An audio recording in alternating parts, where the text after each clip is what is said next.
Bonsoir, merci d'être avec nous ce soir pour la 6e édition du Prix Virginia. Comme à chaque remise de prix, j'ai une petite pensée pour ma grand-mère, Virginia, qui m'a permis de le créer. Comme certains et certaines parmi vous le savent, ce prix a été créé pour donner de la visibilité au travail des femmes photographes.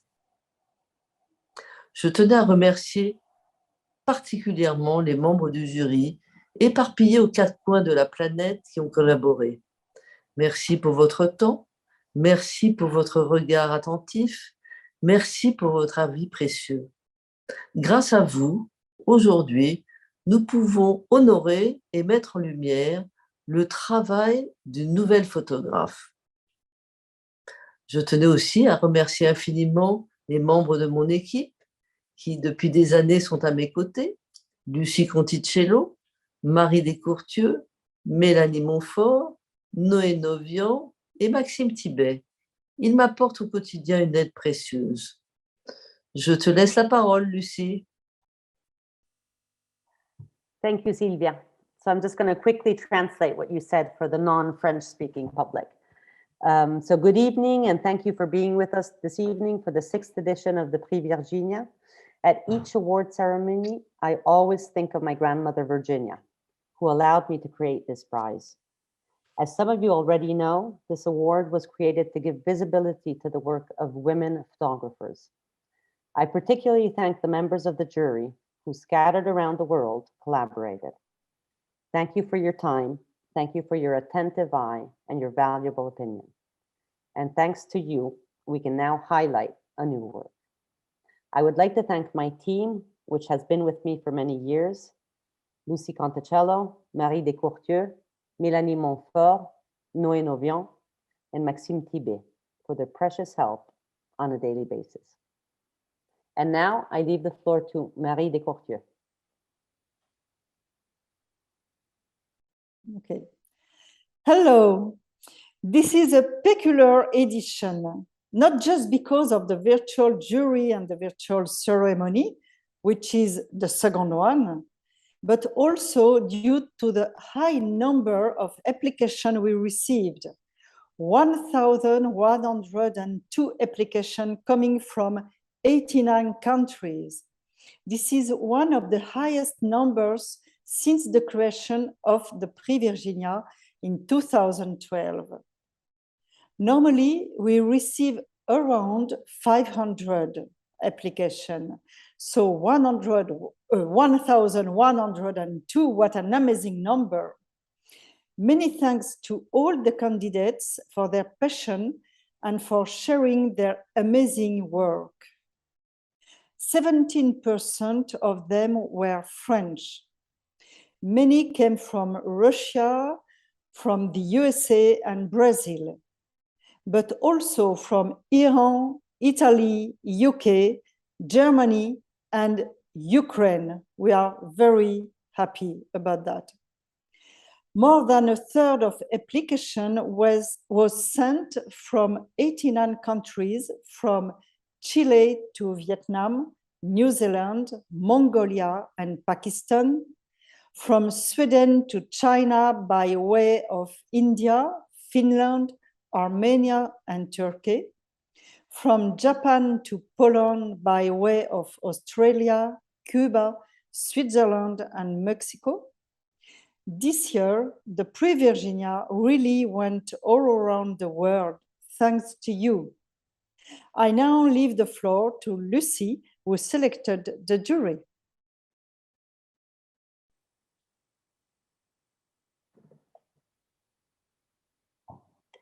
Good evening. I just wanted to tell you a bit about selecting the jury of the 2022 Prix Virginia. And just let you know that my main concern was that I wanted the work submitted to be reviewed by seasoned professionals with a broadly diverse professional experience and diverse cultural backgrounds. This I knew would contribute to the richness of the jury's conversation and deliberation. My shortlist therefore consisted of people I admire for their groundbreaking exhibitions, books, teachings, and writings, and whose professional life experiences and fields of expertise are markedly different. Without further ado, it's my pleasure to introduce the 7 members of the jury. Azu Nyogbu, director of AAF Lagos Photo Festival in Nigeria. Marie Robert, head curator of photography at the Musée d'Orsay in France. Shoair Mavlian, director of the Photography Gallery in London, UK. Yumu Goto, independent photography curator, editor, and researcher in Tokyo, Japan. Antonio Carloni, deputy director of Gallerie d'Italia and coordinator of photographic projects and commissions in Italy. Krzysztof Kandrovic, who's a project facilitator and curatorial practice at the International Festival of Photography in Lodz. And of course, the president of the jury, Silvia Schilge, who founded the Prix Virginia in Paris, France. Just a quick note, Krzysztof Kandrovic wasn't able to participate at the deliberation of the jury. At the very last minute he had another plan, but he did review all the work and shared it with the jury.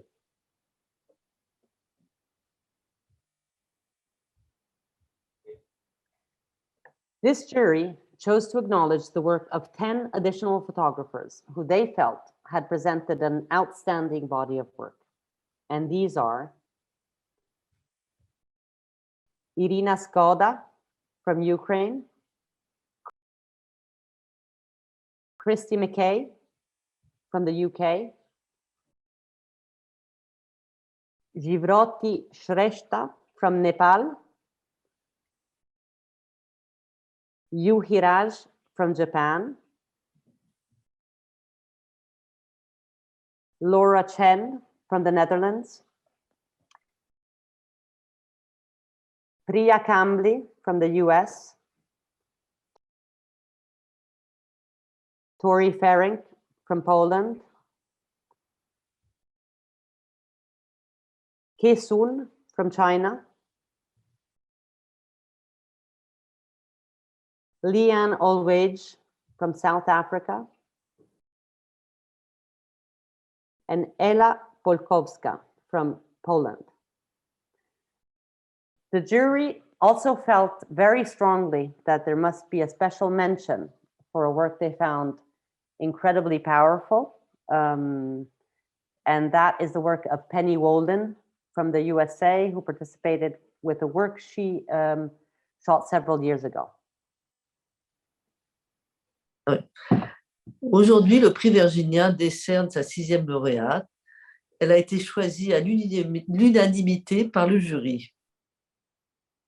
La lauréate est Laura El Tantaoui.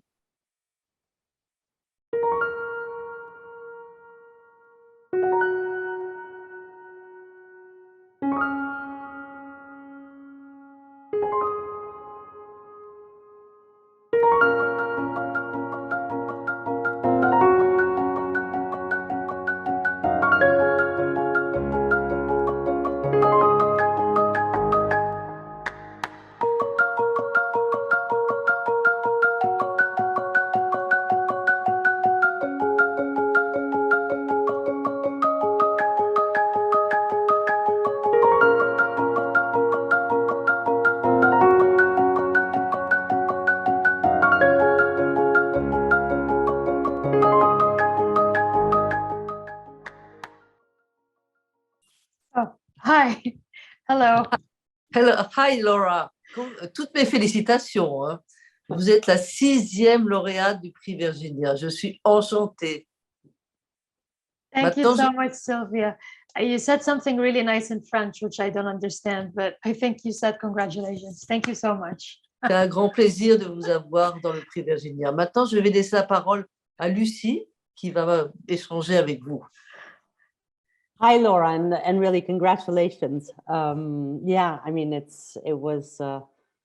I assisted at the jury meeting, and it was really nice to see how unanimous the vote was for your work. And yeah, it's amazing that you've been nominated the 6th winner of this prize. I just wanted to ask you. Thank you, Lucy. This really means so much to me. Thank you. I wanted to ask you a couple of questions, and maybe just start by talking a little bit about your work, but I really hope you can kind of talk about it more. So the work you presented is called I'll Die for You, and it tells the story of Indian farmers, where we see their faces and kind of the details of their thick, sunburnt skin and the deep creases that are paired with beautiful pictures of ripples on the surface of the water. And it kind of is a story that I think is, interconnected to so many different issues that are, and it's kind of a starting point. Kind of the starting point of the story is irreversible. And to some extent within the news cycle, faceless, which is suicide. I think the latest statistics of the National Crime Records Bureau in India said that there were 10,000 people that were involved in the farming sector that died by suicide. And that's like almost 30 people every day. Suicides are triggered by debt, crop damage, from intensifying climate change, rising temperatures, groundwater depletion, and obviously government policies. So I think that was something that really struck a chord with the jury, this idea that a story of people, that is a human story, touches upon so many different issues.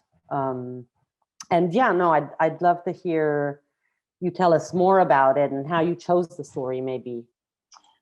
Thank you. Well, first of all, like all the general projects that I do, the work is personal, but it also ties into a general and broader theme. The personal element is that my own grandfather was a farmer. I grew up hearing so much about him. He died, I believe, a year or two before I was born. And when I grew up, my father would always tell me, you resemble your grandfather so much. You walk like him, you behave like him. So he was always this mysterious figure for me that I was always trying to figure out, in what way do I resemble him? I remember my father only has this one single picture of my grandfather that he always kept next to like his bed under a piece of glass.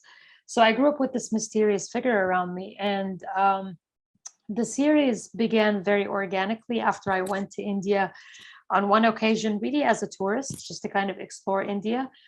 And the experience I had of India was that it's a country where people work very, very hard on a daily basis in order to survive. So upon my return, when I read this article about farmer suicides in India, I was really taken aback by it. One, I was like, well, this is about farming. It relates to a lifestyle that I've heard about growing up, but I don't really know very much because, again, my grandfather was a farmer. And this idea of people taking their own life was so contradictory to the India that I had encountered. So this really became the interest for me, that I wanted to go back and explore the story and look at why people were committing suicide, like what was pushing them to the edge so far that they had to take their own lives. And that was really the beginning. When I went to India, I didn't really have a particular visual approach or how I wanted to do it. Really, my only thing is that I wanted to meet the families and hear their story.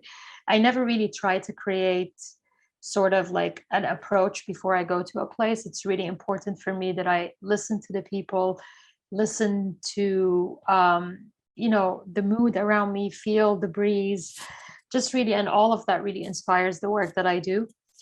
So that was basically it. I researched and I decided to go to some of the villages where the suicides were happening. And my first trip was to a small village called Vidarbha, which is in Maharashtra, where people speak Marathi, which I obviously don't. So I hired a translator and a driver, and we basically went to the police station and we said, we'd like, I was surprised, but apparently the police station released a list of all the people that had committed suicide in the area. And we just went door to door, knocking on doors and asking people if we can hear their story. And I always listened to the story first, and then I took the pictures in the end. And then it was really when I was there that I I just kind of began to build this idea that it was very important for me to humanize the idea of suicides, but also humanize the issues we're talking about, because we're also talking about climate change. We're talking about people investing in the land, borrowing micro debts. So a lot of really big ideas that are very difficult to visualize. So from there, it was really important for me to articulate that this is a human story, that it to anchor it in reality. Because my work, and this is something I'm very conscious of, my work is quite impressionistic and it can blur the lines. So when you talk about suicides and when you talk about climate change, it's really important for me that it still comes back into reality and remind people that this is not just an artistic initiative. This is actually a real story. And that was it. And it was really, India was the beginning, but I've since expanded that work and I've been looking at other countries, including my own grandfather's village in Egypt, looking really at different issues in every single country. But the common denominator that I find in all the countries has been these really unpredictable weather patterns that farmers are facing and how they are trying to adjust and deal with them. And I've learned a lot. I've learned that farmers are very proud everywhere. This has been very common. Farmers are very proud people. They don't complain. They just get on with it. They do the job. They do the work. And they're very resourceful. And yeah, so that's, a long answer, I suppose, to your question. No, that's a great answer. Thank you. It really does, open us up and help us understand your work. Yeah. No, I was curious also about memory and this idea of memory and its preservation, because that also seems to be a key thread that runs through other works of yours, and to some extent, it's I guess why this prize was created to start with. I mean, the Prix Virginia is inspired by Sylvia's grandmother.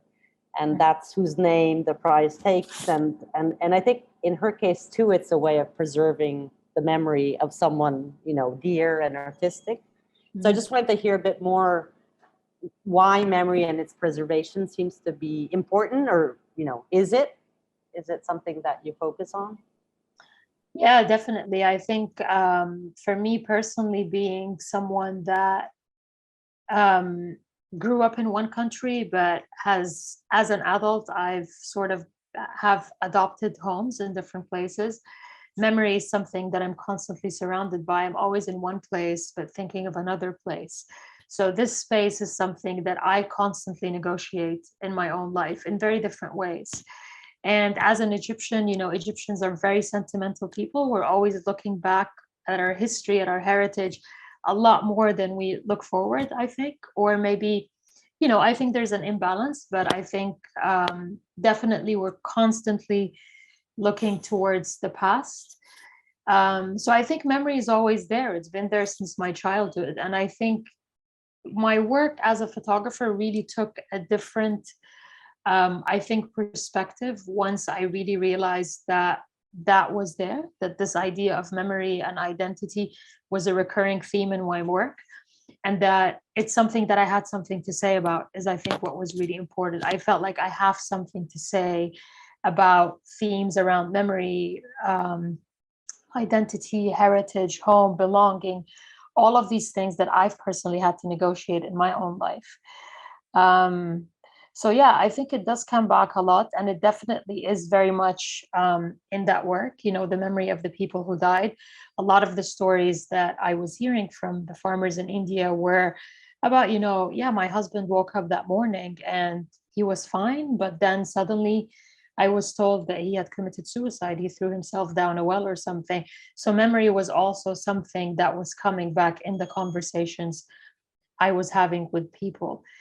And I'm always interested in also how we photograph memories. How do you actually create a visual image of a memory? Because our memories, I think, come back to us in very different ways. So that was also a challenge for me of how I can create imagery that kind of evokes that idea of a thought or a memory or something like that. Thank you. Yeah. Oh. Congratulations.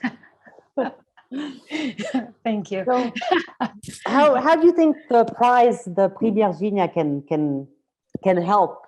I mean, will it go towards a new work, or how did you Well, react to winning this prize? Well, I'm absolutely delighted. I mean, I think prizes are important for a multitude of reasons. For me personally, I see prizes as sort of like a pat on the back that, you know, we kind of believe in what you're doing. This has really touched us in a particular way, and we want to support you on that journey. And that's a really big thing. I think for a particular prize that focuses on women, I definitely see that this definitely highlights the contribution of women in our practice. And I think this is a conversation that is increasingly being highlighted and brought up in photography. And I think it's important. So I'm really happy to be part of that journey. For me personally, I've been working on a book for a few years. So I definitely see that this prize money is really going to help me make that a reality. I'm hoping to, you know, begin working on that next year. There's one last chapter that I really want to do, which is photograph in the United States. And that's kind of not happened in the last year because of COVID and a multitude of reasons. But that's going to be my final chapter, because one of the main things I'm trying to do with that work also is to show that these challenges that farmers are facing in different parts around the world are not just tied to the majority world or countries that are not very rich. It's actually happening all over the world, even in the UK. I just photographed here in the UK this year. So yeah, definitely. I mean, the prize is going to go a long way for me to, you know, basically, I think essentially what we try to do is bring the story out and engage an audience with it. So for me, the way to do that is going to be in a book, which I'm really excited about. So thank you. Thank you so much. Thank you, Laura. Thank you very much. Thanks. Thank you. I pass the word to Sylvia.